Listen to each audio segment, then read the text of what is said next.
Alright guys, welcome back to the channel. So today's part 2 of doing a manual swap on this E46. So this E46 actually belongs to my little brother. He's actually gone for a whole week, so he ended up doing all the wiring, putting the brake pedal in by himself. So I guess I'll let him talk about it. So this is the setup we have. We went with the garage artistic shifter with the selector rod, replaced the joint bushing. The shifter feels really good, really notchy, works really nice.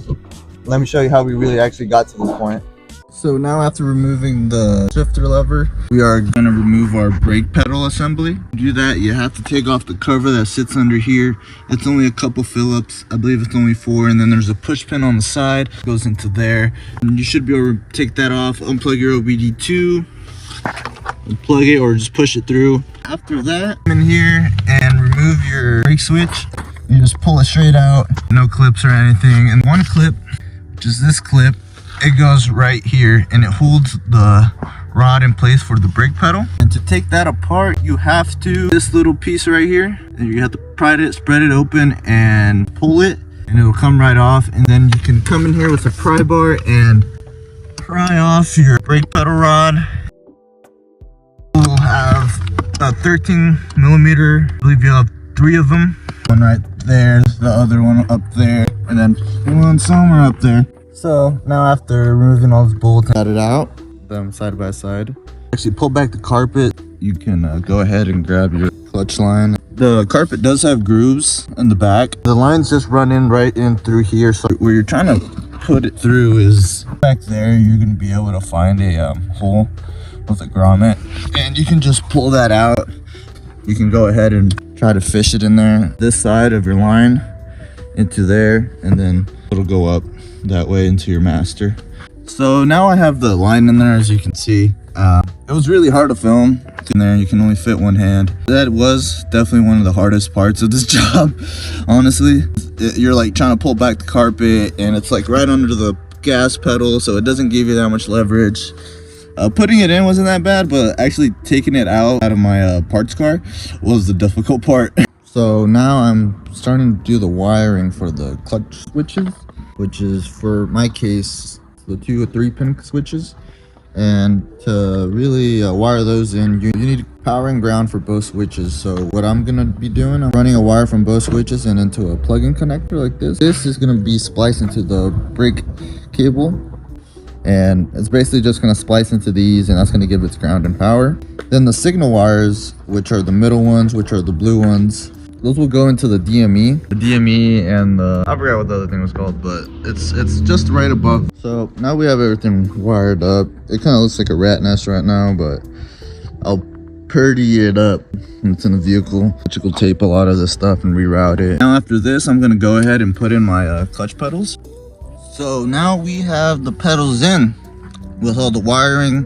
Now I just have to start splicing and connecting. So I just got done wiring my clutch pedal.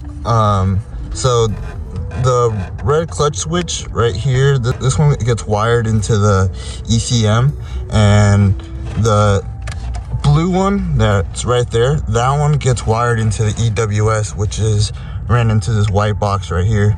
You'll have to disconnect this clip right here, and you'll have to pull it out and repin it, and then just connect it, just how I did right here. There's that switch that's hanging out. Assemble it and put in a pin on pin number 8 for the switch. That's where this is going, and it should work. For your power and ground for both of your clutch switches, you'll have to get it from your brake switch. And I just used the plug-in connectors, these 2 red ones. Purple is power, and then the black ones are ground, and I just ran them both into the same plug-in.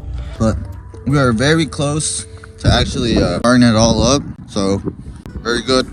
Now after installing your brake switch and clutch pedal assembly, you can come down here and fish out your master hose, and you can set it up over here. So to tap into the reservoir, you're gonna have to snip off this like little nipple right here.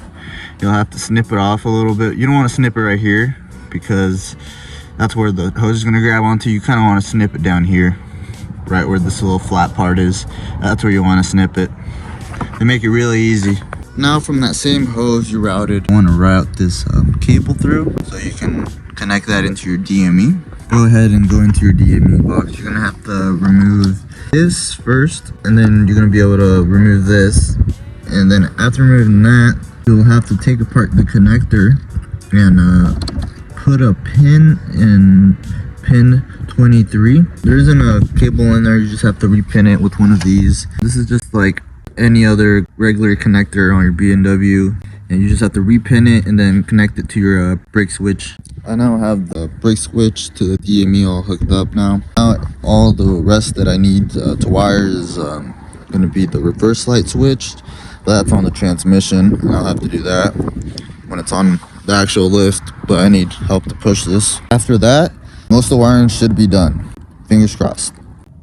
So now I have my slave cylinder in there, and I also have my line hooked up to my master, and all my linkages stuff for my shifter are all hooked up. And now the next step will be the reverse light switch, which plugs in right there, and I have to wire this up. I think I'm gonna put it over the transmission that way and send it up there. Now it's the next day in the morning. I'm wiring up the taillight switches, and yesterday I was actually trying to turn on the car, and well, it didn't turn on. Nothing worked, like literally nothing, but it was my fault. And today I was kind of getting around with it and like trying to get it to turn on, checking wires and everything.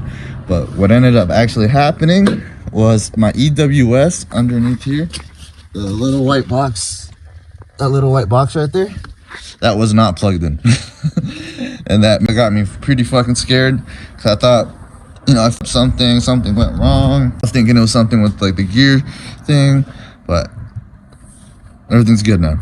Now after hooking up all that wiring, the car actually started and it ran pretty good until it started overheating on me, which sucked, but luckily it was only an air pocket in the coolant system.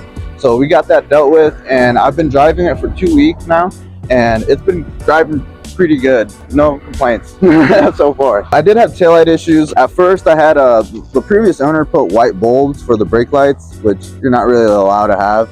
So I swapped that out, and then after that, my brake switch pedal, it wasn't engaging and connecting ground, and it gave me issues, and it kept all the lights lit up, which that sucked.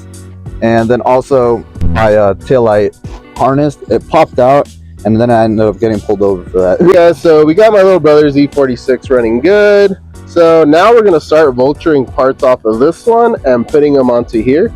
All right guys, that's going to be it for this week's video. We're going to start posting every Sunday, so make sure to stay tuned for that.